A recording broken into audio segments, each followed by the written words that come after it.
Good morning student, कैसे हैं आप सभी। इसरो के द्वारा है ना कई सारे नए प्रोजेक्ट लॉन्च करने की बात की जा रही है ना। अभी हाल ही में कैबिनेट ने एक एडिशनल फंड जनरेट किया है और ताकि इसरो के द्वारा नेक्स्ट जनरेशन लॉन्च व्हीकल्स को डेवलप किया जा सके।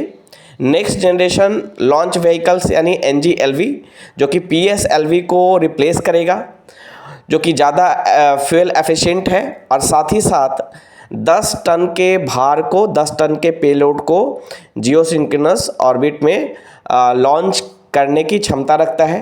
तो NGLV next generation launch vehicles को लॉन्च करने की बात की जा रही है ना। इसके अलावा कैबिनेट ने एक साइंटिफिक मिशन वीनस के लिए है ना, मरकरी वीनस यानी वीनस जो है वो दूसरा सबसे नज़दीक ग्रह है सूर्य से, तो वीनस के लिए एक साइंटिफिक मिशन लॉन्च करने की बात की जा रही है, क्योंकि वीनस एक बहुत ही मिस्टीरियस प्लैनेट है। उसका जो इन्वायरमेंट है बहुत ही थिक है और सबसे हॉट प्लैनेट भी है वीनस, और इसको ट्विन प्लैनेट भी कहा जाता है अर्थ का, due to its similar mass and density. तो वीनस के लिए भी एक प्रोजेक्ट जो है साइंटिफिक मिशन जो कैबिनेट ने अप्रूव किया है।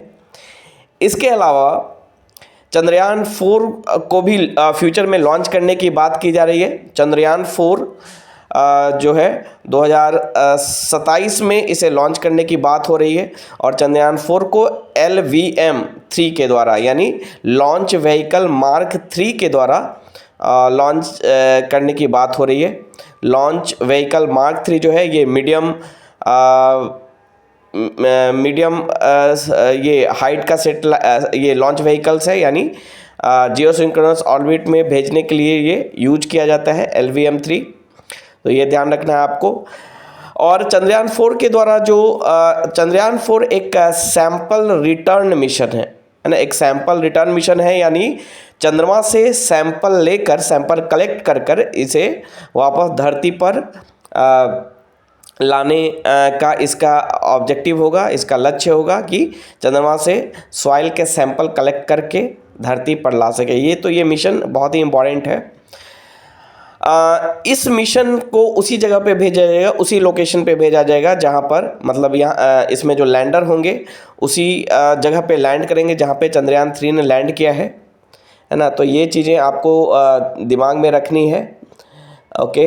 और इसके अलावा हम लोग ने पहले ही डिस्कस किया था कि भारतीय अंतरिक्ष स्टेशन जो है 1, जो कि 2028 तक इसे जो कि इंडिया का फर्स्ट स्पेस स्टेशन है, इसे भी जो है वो डेवलप किया जाएगा। तो ये सारी कुछ नई चीज़ें हैं।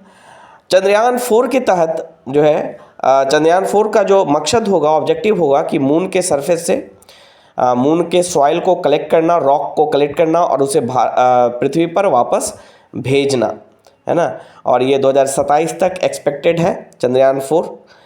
इसके अलावा जो स्पेस कमीशन है उसने एक लूनर पोलर एक्सप्लोरेशन मिशन, ये बहुत ही इंपॉर्टेंट है एग्जामिनेशन पॉइंट ऑफ व्यू से, लूनर पोलर एक्सप्लोरेशन मिशन, जो कि जॉइंट मिशन है इसरो और जापान का, इंडिया और जापान का जॉइंट मिशन है, उसे भेजने की बात की गई है, उसे अप्रूवल मिला है ना। ल्यूपिक्स के लिए यानी लूनर पोलर एक्सप्लोरेशन मिशन के लिए इसरो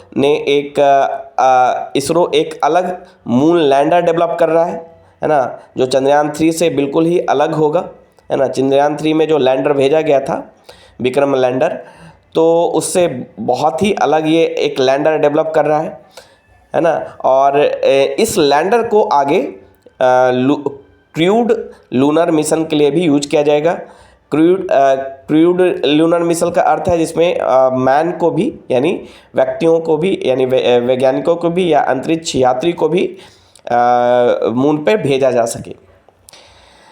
इसके अलावा कमीशन ने, जो स्पेस कमीशन है, उसने एक श्रीहरिकोटा से एक NGLV NGLV launch pad develop करने की भी बात की है। NGLV मतलब नेक्स्ट जनरेशन लॉन्च व्हीकल्स, जो 10 टन के पेलोड को जियोसिंक्रोनस ऑर्बिट तक पहुंचा सके। और NGLV के कमर्शियलाइजेशन की भी बात हो रही है, यानी NGLV के द्वारा दूसरे देशों के सैटेलाइट को भी लॉन्च किया जाएगा, है ना, भेजा जाएगा। जो कैबिनेट कमिटी ऑन सिक्योरिटी है, कैबिनेट कमिटी ऑन सिक्योरिटी, उसने एक स्पेस बेस्ड सर्विलेंस का 3rd फेज भी अप्रूव किया है। इसके 2 फेज ऑलरेडी हो चुके हैं, है ना। तो 3rd फेज में जो स्पेस बेस्ड सर्विलेंस होगा, जो security, cabinet committee on security, यानी सिक्योरिटी के पर्पज़ से, इंडियन सिक्योरिटी के पर्पज़ से स्पेस बेस्ड सर्विलेंस जो होगा, उसका 3rd फेज के लिए अप्रूवल मिला है। और इसके लिए इसरो 21 सैटेलाइट्स को बना रहा है, और साथ ही साथ प्राइवेट कंपनी भी इसके सैटेलाइट को बनाएंगे। लगभग 31 सैटेलाइट को प्राइवेट कंपनियों के द्वारा भी बनाया जाएगा, है ना। और इससे पहले SB1, SBOR-2, SB1 को 2001 में, यानी स्पेस बेस्ड सर्विलेंस 1 को 2001 में, और स्पेस बेस्ड सर्विलेंस 2002 को 2013 में लॉन्च किया गया था।